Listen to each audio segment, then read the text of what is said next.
আমাদের কেবল 3 মাস গেছে, আপনারা আরেকটু সময় দেন, দেখবেন ইনশাআল্লাহ আমরা আইনগতভাবে আমাদের কাঠামোগুলো শক্তিশালী করে এই জাতীয় প্রত্যাশা, এই সমস্ত অনাচার, সেই অপরাধ, এগুলো সব কিছুকে আমরা প্রতিরোধ করতে সক্ষম হব। সবাই এখানে আমাকে বলছে যে মাদক প্রতিরোধ করুন, মাদকের জন্য মাদক দ্রব্য নিয়ন্ত্রণ আইনের ড্রাফটটা করে ফেলেছে, এই সেশনে হয়তো আনতে পারবো।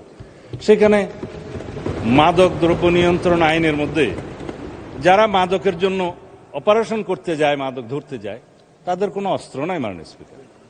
অথচ যারা ড্রাগ ডিলার, ব্যবসায়ী, তারা তাদেরকে অত্যাধুনিক অস্ত্রসজ্জিত হয়ে আক্রমণ করে। তারা কোর্টে মামলা দায়ের করে, কিন্তু পাশাপাশি পুলিশও মামলা দায়ের করে, অন্য কোনো অথরিটি মামলা দায়ের করে। এখন মাদক দ্রব্য নিয়ন্ত্রণ অধিদপ্তরের কাছে তেমন ল্যাবরেটরির সুবিধা নেই এবং তাদের ট্রেনিংয়ের সুবিধা নেই, তাদের অস্ত্র ব্যবহার আমরা করতে দিতে পারি না। অধিকন্তু কিছু কিছু বিষয় আছে, আমার ডগ স্কোয়াড দরকার। যদি ডগ স্কোয়াড দিয়ে মাদক নিয়ন্ত্রণ করা যায়, শনাক্ত করা যায়, সেটা হচ্ছে উত্তম।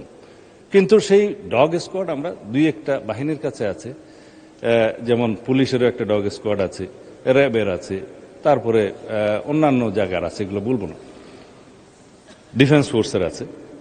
কিন্তু মাদক দ্রব্য নিয়ন্ত্রণ যখন রিকুইজিশন দেবে, তারা আসবে, করবে, সেই আইনি ব্যবস্থাও নাই। সেই জন্য এখানে একটা ডগ স্কোয়াডের ব্যবস্থা করতে হবে।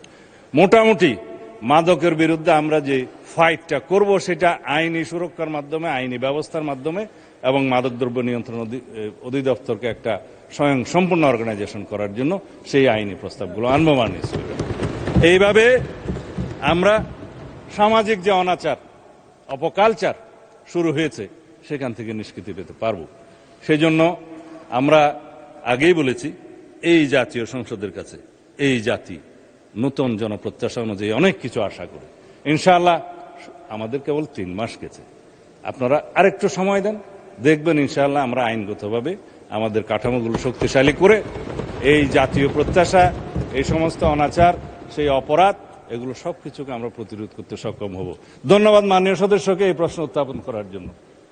ধন্যবাদ।